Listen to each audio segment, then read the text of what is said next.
Hello friends, welcome to Vijay's cooking channel. ಇವತ್ತು ನಾನು ಒಂದು ಸ್ಪೆಷಲ್ ಆಗಿರುವಂತ ರೆಸಿಪಿ ತಗೊಂಡು ಬಂದೀನಿ. ಸಮುದ್ರದ ಏಡಿ ಸಿಕ್ಕೈತಿ, 1 kg ಏಡಿ ತಗೊಂಡ್ ಬಂದೀನಿ. ಏಡಿದು ಸಾಂಬಾರ್ ಹೆಂಗ್ ಮಾಡೋದು ಅಂತ ತೋರಿಸ್ತೀನಿ ಬರ್ರಿ. ನೋಡ್ರಿ, ಸಾಂಬಾರ್ ಮಾಡ್ಕೋಬೇಕಾದ್ರೆ ನಾವು ಸ್ವಲ್ಪ ಮಸಾಲೆ ರುಬ್ಕೋಬೇಕಾಗೈತಿ. ಹಂಗಾಗಿ ನಾನು ಇದಕ್ಕೆ ಮಸಾಲೆ ರುಬ್ಕೊಳಕ ಒಂದು ಅರ್ಧ ಟೀ ಸ್ಪೂನ್ ಅಷ್ಟು ಜೀರಿಗೆ ಹಾಕೊಳಕತ್ತೀನಿ, ಒಂದು 4 ಎಸಳು ಬೆಳ್ಳುಳ್ಳಿ ಹಾಕೊಳಕತ್ತೀನಿ, ಒಂದು 10ರಿಂದ 12 ಕಾಳುಮೆಣಸು ಹಾಕೊಳಕತ್ತೀನಿ. ಹಾಗೆ ನಾನು ಹಸಿಕಾಯಿ ತೊಗೊಂಡಿನಿ ನೋಡ್ರಿ, ಹಸಿಕಾಯಿನ ಹಾಕೊಳಕತ್ತೀನಿ. ನೀವು ಸಾಂಬಾರು ಎಷ್ಟು ಕಂಟೆಂಟ್ ಮಾಡ್ತೀರಿ ಅನ್ನೋದ್ರ ಮೇಲೆ ನೀವು ಹಸಿಕಾಯಿ ತಗೋರಿ. ಹಾಗೆ ನಾ ಈಗ ಇದಕ್ಕೆ ಸ್ವಲ್ಪ ಟೊಮೆಟೊನೂ ಹಾಕೋತೀನಿ, ಒಂದು ಸಣ್ಣ ಟೊಮೆಟೊ ಹಾಕೋತೀನಿ, ಯಾಕಂದ್ರೆ ಒಗ್ಗರಣೆಗೂ ಬೇಕಾಗ್ತೈತಿ. ಹಂಗೆ ಒಂದು ಅರ್ಧ ಸಣ್ಣ ಉಳ್ಳಾಗಡ್ಡಿ ಸ್ವಲ್ಪ ಮಿಕ್ಸಿಗೆ ಹಾಕೋತೀನಿ. ಇದನ್ನು ರುಬ್ಕೊಂಡು ಬರ್ತೀನಿ ನಾನೀಗ. ಫ್ರೆಂಡ್ಸ್, ನಾನು ನೋಡ್ರಿ ಈಗ ಒಂದು ದೊಡ್ಡದು ಬಾಂಡೆ ಇಟ್ಕೊಂಡಿನಿ. ಇದಕ್ಕೆ ನಾನು ಒಂದು 3-4 ಟೇಬಲ್ ಸ್ಪೂನ್ ಅಷ್ಟು ಎಣ್ಣೆ ಹಾಕೋತೀನಿ. ಯಾಕಂದ್ರೆ ಏಡಿ ಒಳಗೆ ಏನು ಕೊಬ್ಬಿನ ಅಂಶ ಇರಂಗಿಲ್ಲ, ಹಾಗಾಗಿ ಸಾಂಬಾರು ಚೆನ್ನಾಗಿ ಬರ್ಬೇಕಂದ್ರೆ ಎಣ್ಣೆ ಜಾಸ್ತಿ ಹಾಕೋರಿ. ಎಣ್ಣೆ ಕಾಯ್ತಿದ್ದಂಗೆ ನಾನು ಇದಕ್ಕೆ ಒಂದು ಸ್ವಲ್ಪ ಒಗ್ಗರಣೆ ಕೊಟ್ಕೊಂಡ್ಬಿಡ್ತೀನಿ. ಎಣ್ಣೆ ಕಾಯ್ದೈತಿ, ನಾನು ಇದಕ್ಕೊಂದು 2 ಗೆರೆ ಅಷ್ಟು ಕರಿಬೇವು ಹಾಕೋತೀನಿ. ಹಾಗೆ ಒಂದು ದೊಡ್ಡ ಉಳ್ಳಾಗಡ್ಡಿ ಹಾಕೋತೀನಿ.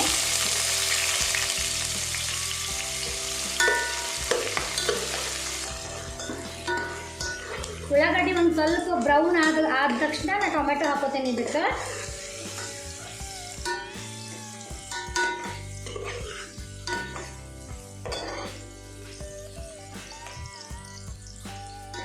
ನೋಡ್ರಿ, ಈಗ ಉಳ್ಳಾಗಡ್ಡಿ ಟ್ರಾನ್ಸ್ಪರೆಂಟ್ ಆದವು. ಈಗ ಇದಕ್ಕೆ ನಾನು ಟೊಮೆಟೊ ಹಾಕೋತೀನಿ. ಟೊಮೆಟೊ ಭಾಳ ಚಂದ ಮೆಲ್ಟ್ ಆಗಬೇಕು.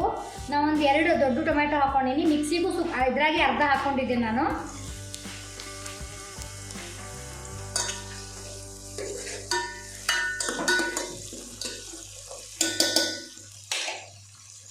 ಇದಕ್ಕೆ ರುಚಿಗೆ ತಕ್ಕಷ್ಟು ನೋಡ್ರಿ, ನಾನು ಕಲ್ಲುಪ್ಪು ಹಾಕೊಳಕತ್ತೀನಿ, ಅಡುಗೆ ಟೇಸ್ಟ್ ಬರ್ತೈತಿ. ಹಾಗೆ ಇದಕ್ಕೆ ಒಂದು ಸ್ವಲ್ಪ ಗರಂ ಮಸಾಲ ಹಾಕೋತೀನಿ, 1 ಟೀ ಸ್ಪೂನ್ ಅಷ್ಟು.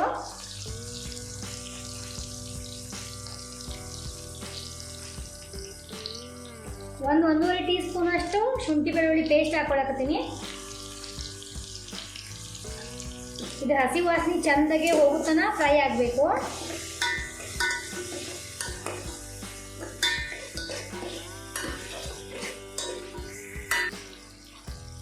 ನೋಡ್ರಿ, ಇದಕ್ಕೆ ಒಂದು ಅರ್ಧ ಟೀ ಸ್ಪೂನ್ ಅಷ್ಟು ಅರಿಶಿನ ಪುಡಿ ಹಾಕೊಳಕತ್ತೀನಿ. ಹಾಗೇನೆ ನಾನು ಅಚ್ಚ ಖಾರದ ಪುಡಿ 1 ಟೀ ಸ್ಪೂನ್ ಅಷ್ಟು ಕಲರ್ಗೋಸ್ಕರ ಹಾಕೊಳಕತ್ತೀನಿ. ಇದೆಲ್ಲ ಚೆಂದಾಗಿ ಮಿಕ್ಸ್ ಮಾಡ್ಕೋಬೇಕು. ನೋಡ್ರಿ, ಈಗ ಇದಕ್ಕೆ ನಾನು ಉತ್ತರ ಕರ್ನಾಟಕದ ಮಸಾಲೆ ಖಾರನೂ ಹಾಕೊಳಕತ್ತೀನಿ. ನಮಗೆ ಸ್ವಲ್ಪ ಖಾರ ಜಾಸ್ತಿ ಬೇಕಾ, ಈ ಅಕಸ್ಮಾತ್ ಇದಿಲ್ಲಾರ್ದವರು ನೀವು ಒಣ ಖಾರನೇ ಹಾಕೋಬೋದು. ಈಗ ಇದಕ್ಕೆ ನಾ ಏಡಿ ಮಿಕ್ಸ್ ಮಾಡ್ಕೋತೀನಿ. ಏಡಿ ಕ್ಲೀನಾಗಿ ತೊಳೆದು ಇಟ್ಕೊಂಡಿನಿ, ಏಡಿ ಮಿಕ್ಸ್ ಮಾಡ್ಕೋತೀನಿ.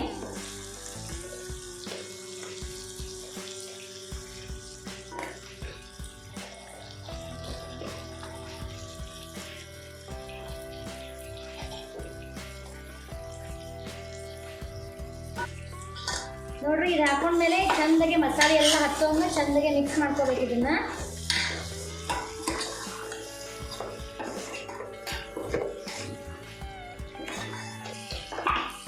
ನೋಡ್ರಿ, ಸಿಸ್ನಾಗೆ ಒಂದು 2 ನಿಮಿಷ ಹಂಗೆ ಎಣ್ಣೆ ಒಳಗೆ ಫ್ರೈ ಮಾಡ್ಕೊಂಡಿನಿ ನಾನು.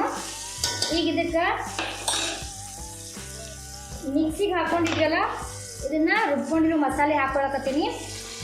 ಎಣ್ಣೆ ಒಳಗೆ ಫ್ರೈ ಆಗಲಿ ಇದನ್ನು, ಯಾಕಂದ್ರೆ ಹಸಿ ಮಸಾಲೆ ಹಾಕೊಂಡಿದ್ವಿ ನಾವು.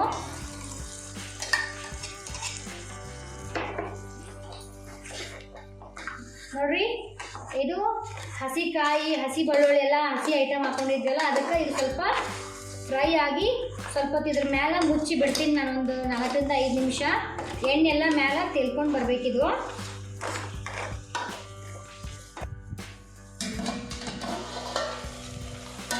ನೋಡ್ರಿ, ಇದೆಲ್ಲ ಮೇಲೆ ಎಣ್ಣೆ ಎಲ್ಲ ತೆಲ್ಕೊಂಡು ಬಂದೈತಿ.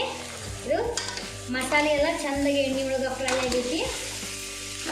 ಈಗ ಇದಕ್ಕೆ ನಿಮ್ಗೆ ಸಾಂಬಾರಿಗೆ ಎಷ್ಟು ಬೇಕು ಅಷ್ಟು ನೀರನ್ನು ಹಾಕ್ಕೊಂಡು ಚೆಂದಾಗೆ ಬೇಯಿಸ್ಕೋಬೇಕು. ಯಾಕಂದರೆ ನಾವು ಏಡಿ ಬೇಯಿಸ್ಕೊಂಡಿಲ್ಲ. ನಾನು ಮಿಕ್ಸಿ ಜಾರಿನೊಳಗಿಂದ ನೀರು ಹಾಕಿ ಅದೇ ನೀರನ್ನೇ ಹೊಳ್ಳಿ ಹಾಕೊಳತ್ತೀನಿ.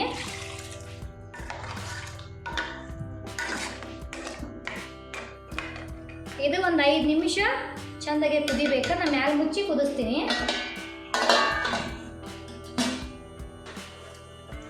ನೋಡಿ ಫ್ರೆಂಡ್ಸ್, ನಾ ಆಗಲೇ ಒಂದು ಹೆಚ್ಚು ಕಡಿಮೆ ಒಂದು 5 ರಿಂದ 10 ನಿಮಿಷ ತನಕ ಇದನ್ನು ಬೇಯಿಸಿನಿ. 10 ನಿಮಿಷ ಆಯಿತು ನೋಡ್ರಿ. ಎಣ್ಣೆಲ್ಲ ತಿಳ್ಕೊಂಬಂದೈತಿ, ಏಡಿನೂ ಬೆಂದೈತಿ. ಈಗ ಗ್ಯಾಸ್ ಆಫ್ ಮಾಡತ್ತೀನಿ. ಈಗ ಇದನ್ನು ಸರ್ವಿಂಗ್ ಬೌಲ್ಗೆ ನಾನು ಹಾಕ್ಬಿಡ್ತೀನಿ.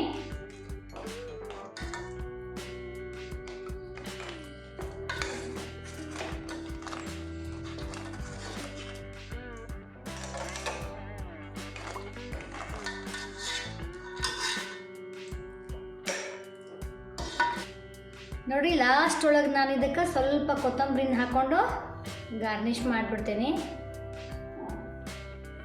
ಓಕೆ ನೋಡ್ರಿ, ಸೂಪರ್ ರುಚಿಯಾದಂಥ ಏಡಿ ಸಾರು ರೆಡಿ ಆಗೈತಿ. ನೀವು ನಿಮ್ಮ ಮನೆಯೊಳಗೆ ಟ್ರೈ ಮಾಡಿರಿ. ನೋಡ್ರಿ ಫ್ರೆಂಡ್ಸ್, ಮನೆಯೆಲ್ಲ ಘಮ ಘಮ ಅನ್ನಕತ್ತೈತಿ. ಏಡಿ ಸಾರಂತೂ ಮಸ್ತ್ ಬಂದೈತಿ. ನೀವು ನಿಮ್ಮ ಮನೆಯೊಳಗೆ ಟ್ರೈ ಮಾಡಿರಿ. ಅದಕ್ಕೂ ಮುಂಚೆ ನೀವು ನನ್ನ ಚಾನಲ್ಗೆ ಸಬ್ಸ್ಕ್ರೈಬ್ ಆಗಿಲ್ಲ ಅಂದರೆ ಈ ಕೂಡಲೇ ಸಬ್ಸ್ಕ್ರೈಬ್ ಆಗಿ, ಪಕ್ಕದಲ್ಲಿರುವಂತಹ ಬೆಲ್ ಐಕನ್ ಕ್ಲಿಕ್ ಮಾಡೋ ಮೂಲಕ ನೀವೇ ನನ್ನ ವಿಡಿಯೋನ ಫಸ್ಟ್ ನೋಡ್ರಿ. ನಾನು ಇದನ್ನು ಟೇಸ್ಟ್ ಮಾಡ್ಕೊಂಡು ಬರ್ತೀನಿ. ಮತ್ತೊಂದು ವಿಡಿಯೋ ಜೊತೆ ಮತ್ತೆ ಸಿಗ್ತೀನಿ. ಅಲ್ಲಿವರೆಗೂ ನಮಸ್ಕಾರ.